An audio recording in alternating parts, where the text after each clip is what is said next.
You were made for love. You were made for relationships. That's how God designed you. And in fact, that affects your very health. Not only does it affect your mind and your spirit, but it affects your body. How do I know? It was a study that was done in the 60s when they noticed that one community was able to have a almost exemption from heart attack. It was an Italian community named Rosetta, and they lived in Pennsylvania. These Italian immigrants had gathered there.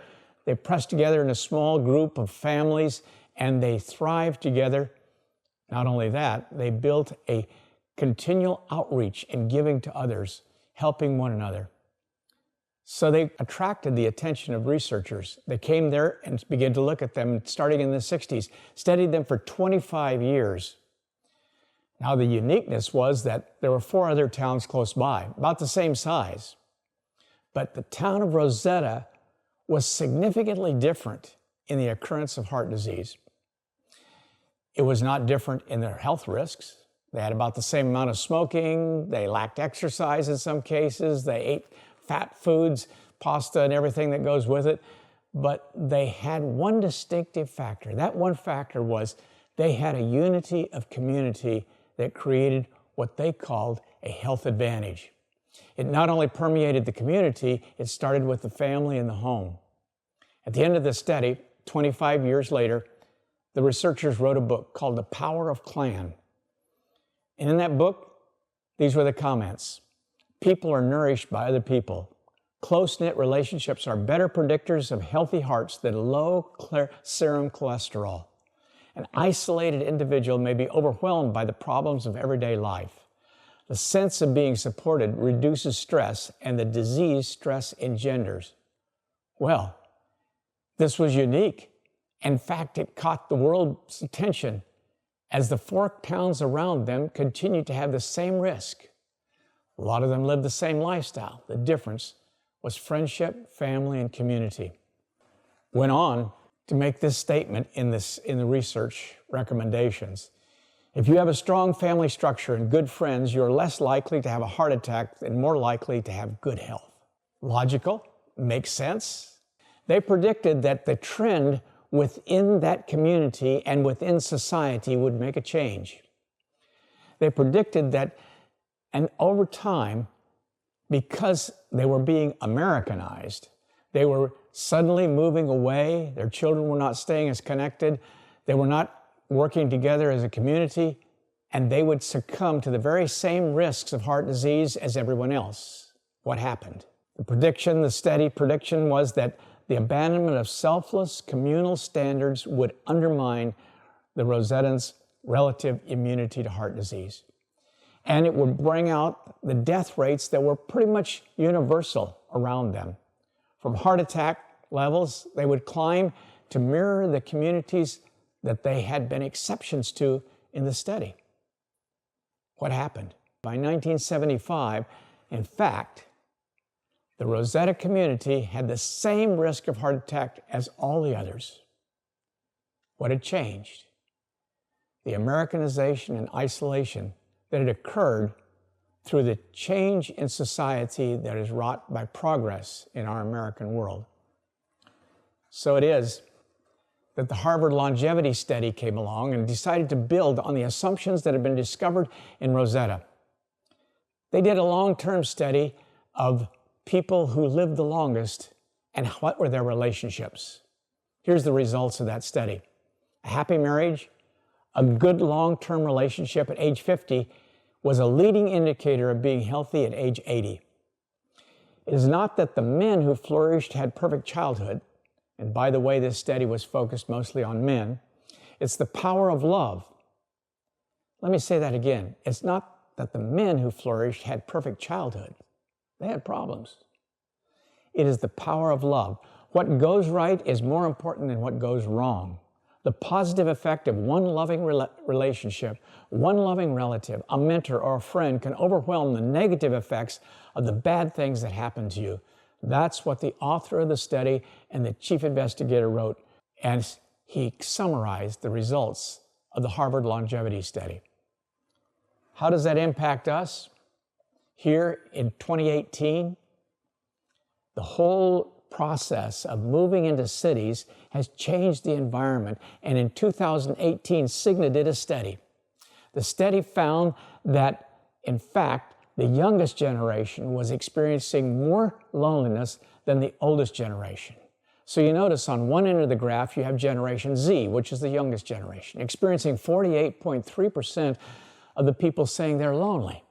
The older generation is the greatest generation. They're the people who are dying off. They should be the ones who are losing friends and feel isolated and lonely, but instead, only 38% of them, fully 10% less, talked about being lonely.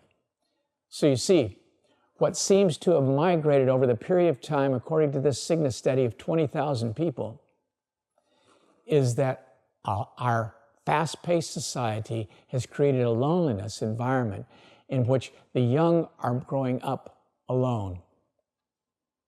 Linda Rampkin wrote a book in the 70s describing teenage suicide. She titled it Growing Up Dead.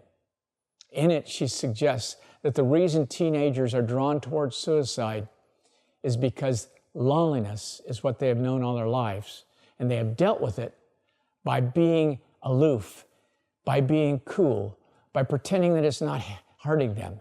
They have dealt with it by becoming zoned out, numb. She calls it dead. She says their parents say to them, I have a life. I've got to pursue a career. Here, what do you need? I'll send you to summer camp. I'll send you here. I'll send you there. I'll do whatever you need financially. But they leave out the most important thing, which is the relationships and quality of those relationships. You know, one of the most interesting places where we often think relationships come apart is in the workplace. I want to talk about God's plan of how to actually overcome the isolation trend that's happening in our society, and how to reverse that, and how to experience great friendships that will bolster your health and in turn give you a greater quality of life. It will fill you with joy. I want to tell you of two men that I know very personally because I reported to both of them. They were both my bosses. The year was 1999, and our corporation, the Advent Health Corporation, was going to choose a new president. These two men, Tom Warner, Don Jernigan, they were executive vice presidents. They were the leading internal candidates. Everyone was asking, who's going to win? Who's going to be on top? Who's going to make it? The politics began to align itself within the office. And you know all the scrimmages that we have today in the workplace. You know all the headlines that come out of the frustrations of workers with one another, frustrations with bosses with one another, abuses and misuses of power. So these two men did something that I have never seen before. In fact, you'll find it on page 103 in our book, 8 Secrets to a Healthy 100. It is in the section highlighted as interpersonal relationships. They wrote a letter to the search committee. The letter is absolutely a model of the way friendships should work. There are 3 dimensions of friendships that God created in the original plan of Eden. The first is rest, which means security. You mean you're safe within the boundaries of the friendship. You can count on the other person. You can trust them. The second is blessing. It means that the friendship affirms your worth and you feel better about yourself having been a friend with this individual. The third is unity. You will stand by each other. You will not walk away, even in hard times, under difficult situations. You will not move away from the other person. You will move towards. So here's what the letter said. They wrote it to the search committee and they opened it with these words. The society in which we live places great significance in being number one. And many of us find it easy to classify performance in terms of winning or losing, and individuals as winners or losers. It is unfortunate that most of us are not able to view events and people through the eyes of the Apostle Paul, who saw himself as a winner in the race, but not to the exclusion of others, but a winner in the race in which all who identified with Christ are winners. The beauty of knowing Jesus Christ is it takes away competition, for everyone can win. In this world, we only have one Super Bowl winner, one NBA champion, one World Series winner. That's it. One World Cup winner. But in fact, we call second place the first loser. It's amazing how competitive our world gets as a result of that environment.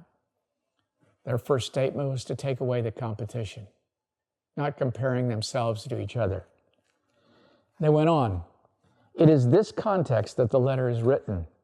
Both of us have the highest regard for each other from a professional perspective, and there is no other individual we would rather see achieve the appointment than to have the other person receive it.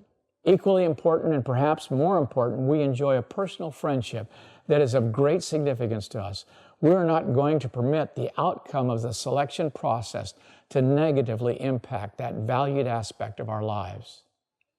They were not going to let whoever was chosen affect their relationship. They were going to stay unified. In many ways, our relationship is similar to that of David and Jonathan, who were close friends, both before and after one of them was named as king. It is our purpose to realize a similar outcome. Just as the two of us view each other as winners today, we will view each other as winners after the selection is made. It is not about winning and losing. It is about doing God's work. It is our prayer that God will direct in the selection that is made for the CEO. As we work together to fulfill our mission of extending the healing ministry of Christ. Signed, Don L. Jernigan, Thomas L. Warner, Executive Vice Presidents. I don't know what that does for you, but I can tell you it changed our workplace. Everyone said one of them would be chosen, the other one would leave, and the people who were really their allies would be demoted or be dealt with and neutralized. It didn't happen. It didn't happen because two men chose to follow a pattern that God had designed, and it created health within the organization, and I believe health within their lives. And I believe it has those three models in it. Rest. They were not going to let competitive factors take away the security of their relationship and the trust they had with one another. Blessing. They affirmed each other. They were valued friends. They valued their friendship, and they said, we will serve each other no matter who is the winner. And the third is, they said, we're not going to let this process divide us. We will stay united for God in God's work. What a different world we would have if that was the case always in the workplace. I wanted to read it to you because the workplace is notably and notoriously the place where we find a lot of friction. But thank God, there is a model for living in the workplace that rises above the competitive juices that we normally feel. Now, I'd like to turn our attention to that model.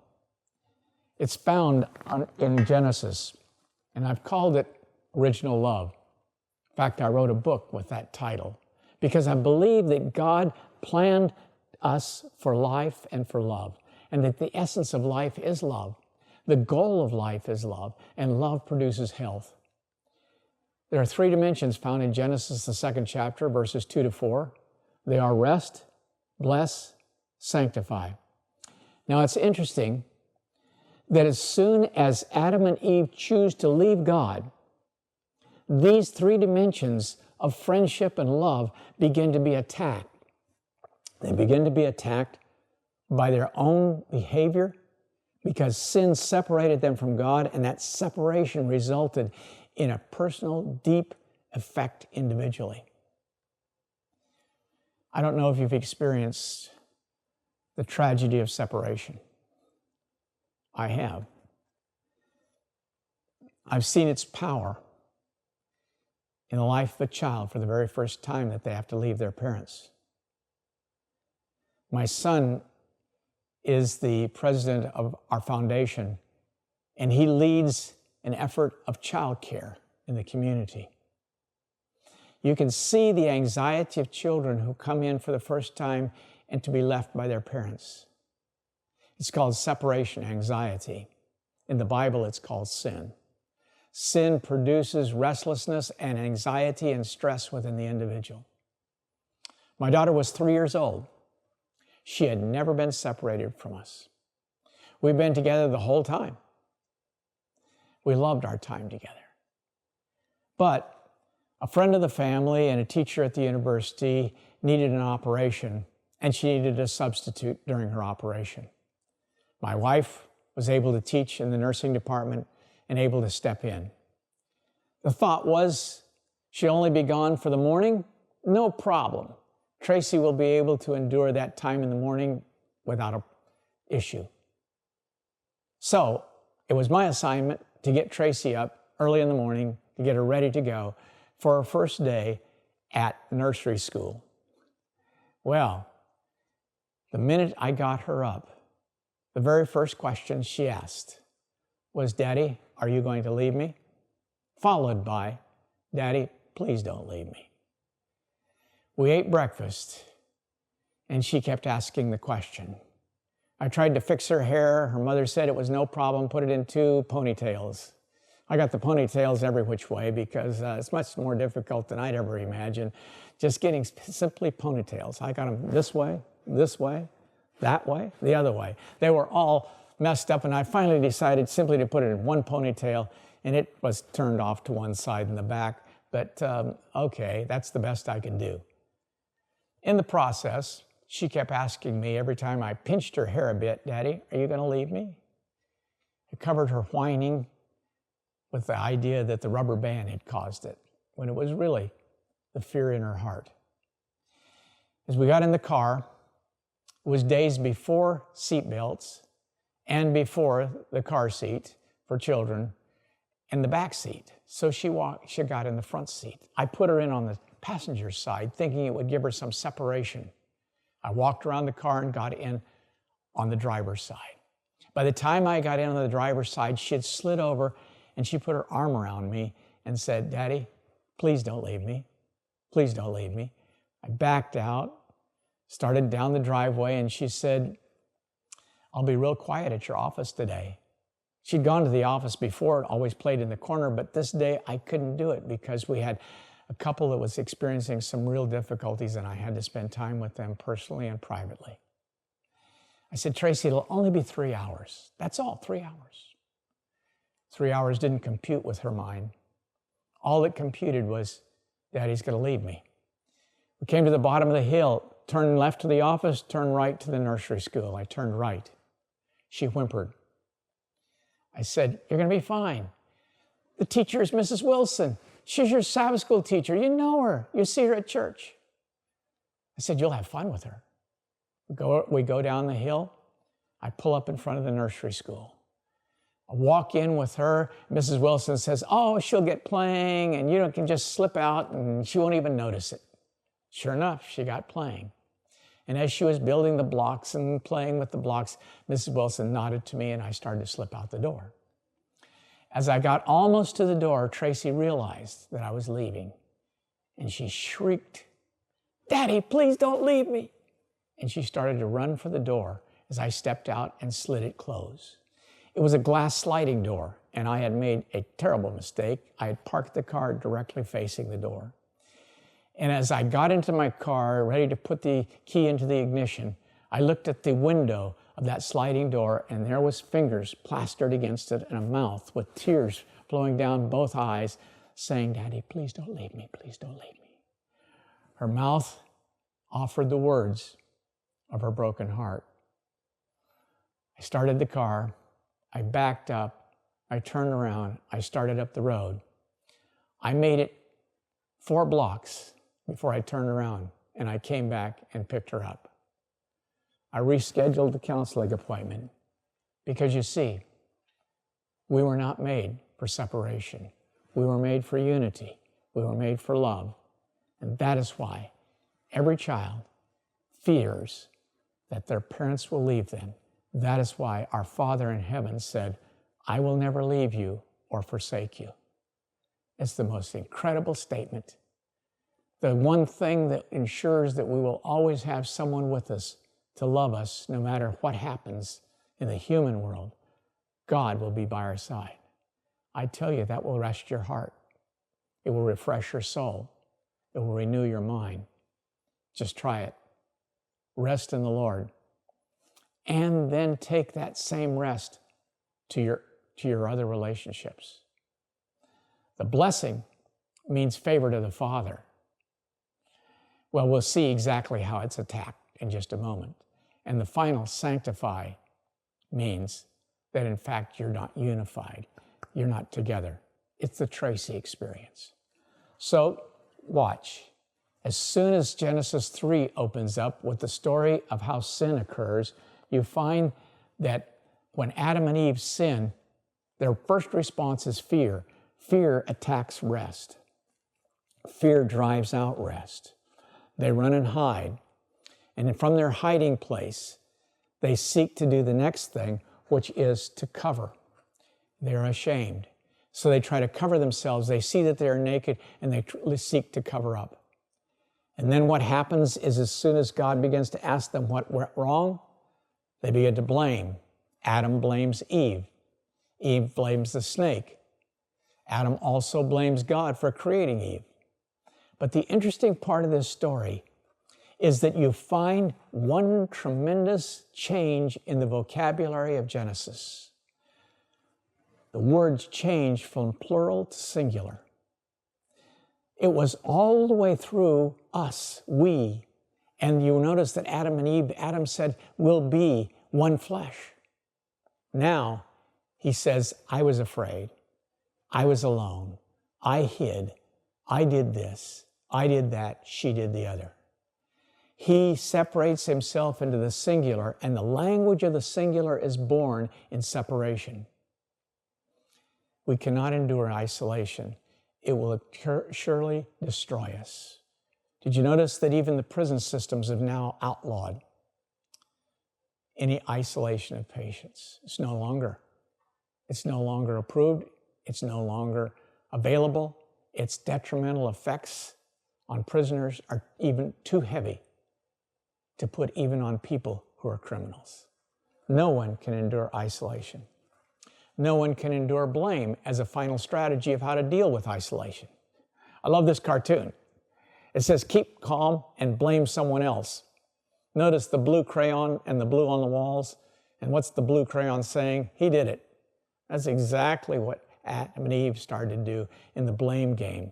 It's a blaming response. And that seems to be one of the ways we deal with situations that are fractured in our lives.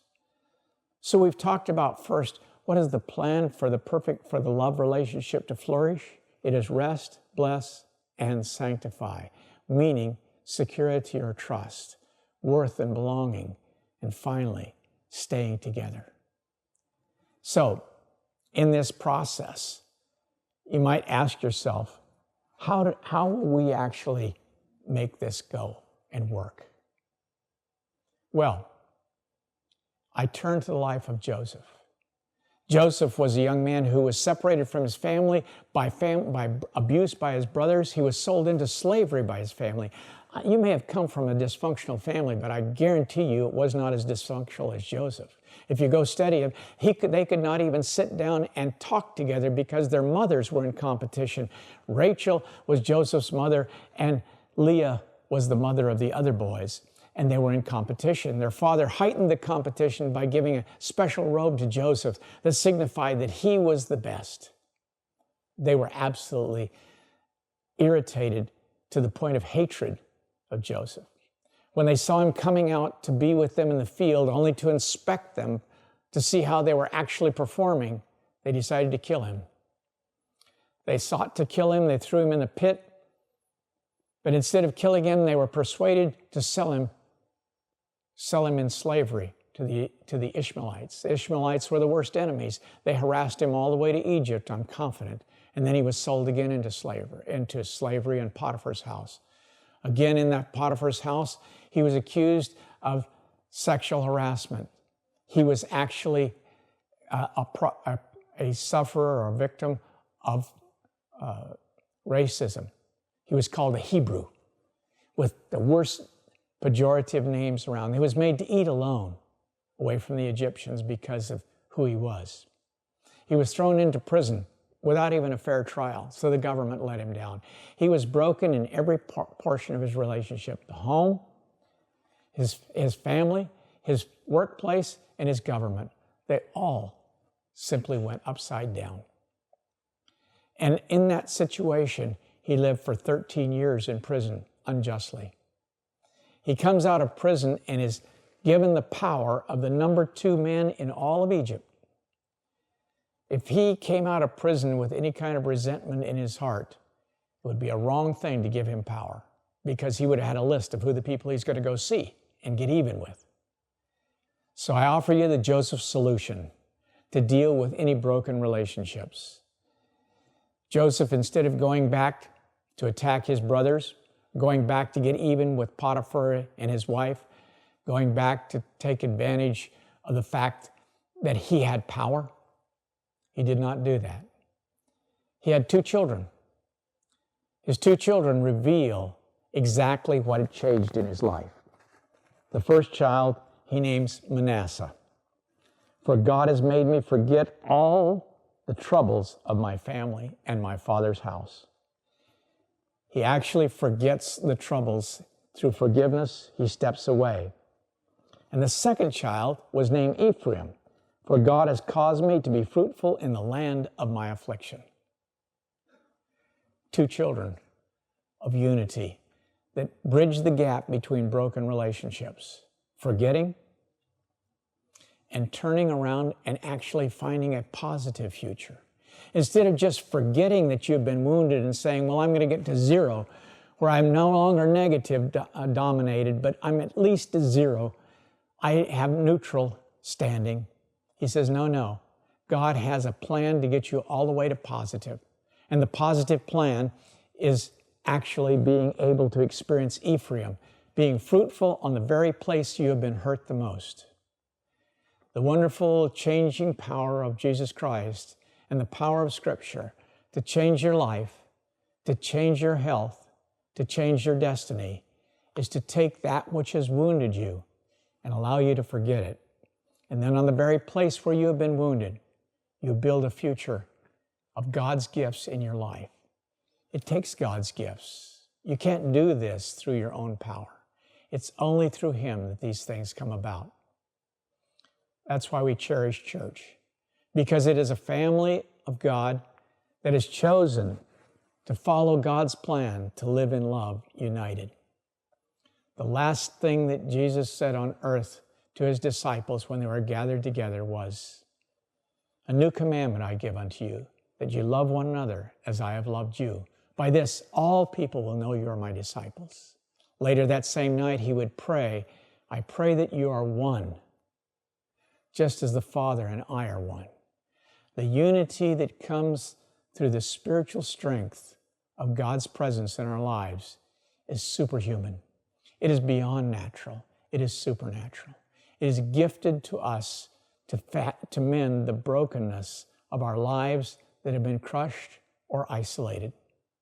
Crushed by hurt from people, isolated by numbness and the fact that we have moved away from vital relationships.